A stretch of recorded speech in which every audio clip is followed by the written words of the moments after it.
ગુજરાતનો આવાજ।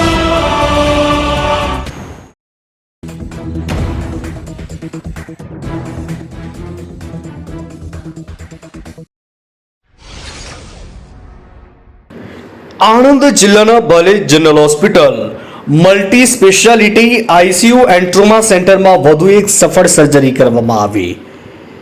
પેશન્ટ તૈયાબા એ વહોરા રહેવાસી આણંદ, ઉંમર વર્ષ આશરે 46 વર્ષ, બાલેજ જનરલ હોસ્પિટલમાં શનિવારના રોજ તેઓનું ઓપરેશન કરવામાં આવ્યું। દૂરબીન દ્વારા જેને એન્ડોસ્કોપી દ્વારા સ્પાઇન સર્જરી કરવામાં આવી, જેમાં પેશન્ટને જ બે જ ટાંકા એટલે કે સ્ટીચ આવે ને પેશન્ટ થોડા દિવસોમાં ચાલી ફરી શકે। પેશન્ટને 2 વર્ષથી તકલીફ હતી, કમરમાં દુખાવો, ચાલવામાં અને ઊભા રહેવામાં, દાદર ચડવામાં, બેસવામાં તકલીફ હતી। હાલ 2 મહિનામાં તકલીફ વધી જતા એમઆરઆઈ કરાવતા તેમની ગાદી વધી ગઈ હતી, મણકા પણ તકલીફ આપતા હતા। ગાદી ખસવા સાથે ગાદી બહારના ભાગમાં વધી ગઈ, જેને લીધે તેઓને ચાલવા, બેસવામાં, ઊભા રહેવામાં તકલીફ વધી ગઈ, દુખાવો પણ ઘણો થયો હતો, જેથી તેઓને બાલકની જનરલ હોસ્પિટલમાં એડમિટ થયા અને તેઓની સર્જરી આયુષ્માન કાર્ડ થકી નિઃશુલ્ક કરવામાં આવી।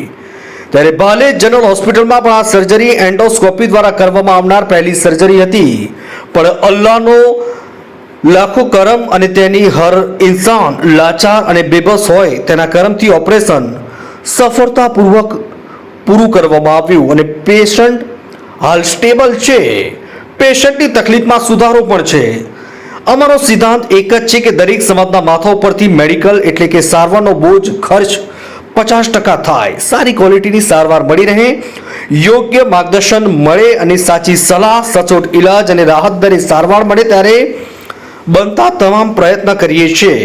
વધારેમાં વધારે લોકો સુધી અમે પહોંચી સ્વસ્થ અને તંદુરસ્ત થવાના ભાગીદાર બનીએ। હું doctor Shaishav Shah, endoscopic spine સર્જન, હું વડોદરાથી છું અને આજે અહીંયા આગળ બાલેજ જનરલ હોસ્પિટલમાં આવેલો છું। અહીંયા આગળ એક 47 વર્ષના બેન છે, તાઇબા વોરા, એમને કમરની ગાદીની તકલીફ હતી 2 વર્ષથી, જે હમણાં 2 મહિનાથી બહુ જ વધી ગયું હતું અને ચાલી બી નહોતા શકતા। આજે અમે એમનું એન્ડોસ્કોપિક ડિસ્કેક્ટમી એટલે કે L5S1 જગ્યા પર દૂરબીન દ્વારા ત્યાં આગળ કીહોલ સર્જરી કરી અને એ જે ગાદીની જે તકલીફ હતી એમની, એમાંથી એમને મુક્તિ આપી છે। આ સર્જરીમાં અમે સવારે સર્જરી કરીને સાંજે પેશન્ટને ચલાવી દેતા હોઈએ છીએ અને આની રિકવરી ખૂબ જ ફાસ્ટ હોય છે અને ઘણા બધા આના એડવાન્ટેજીસ હોય છે। અહીંયા આગળ એમઆરઆઈમાં હું તમને જે પ્રમાણે બતાવીશ એ પ્રમાણે અહીંયા આગળ આ કમરનો એમઆરઆઈ છે, જેમાં બધા મણકા દેખાય છે। એમાં તમે જોશો તો છેલ્લો જે મણકોની જે બ્લેક કલરનું જે છે એ ગાદી છે, આ બધી ગાદીઓ એની સીમામાં છે।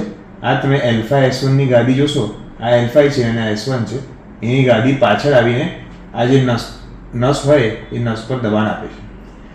આ ગાદીને આપણે અહીંયાથી આપણે કટ કરીને કાઢવી પડે, કારણ કે આ ઓલરેડી નકામી થઈ ગઈ હોય અને ખાલી હેરાન કરતી હોય, એટલે આ ગાદી આપણે કાઢી દઈએ અને પેશન્ટને આ તકલીફમાંથી આરામ મળી જાય।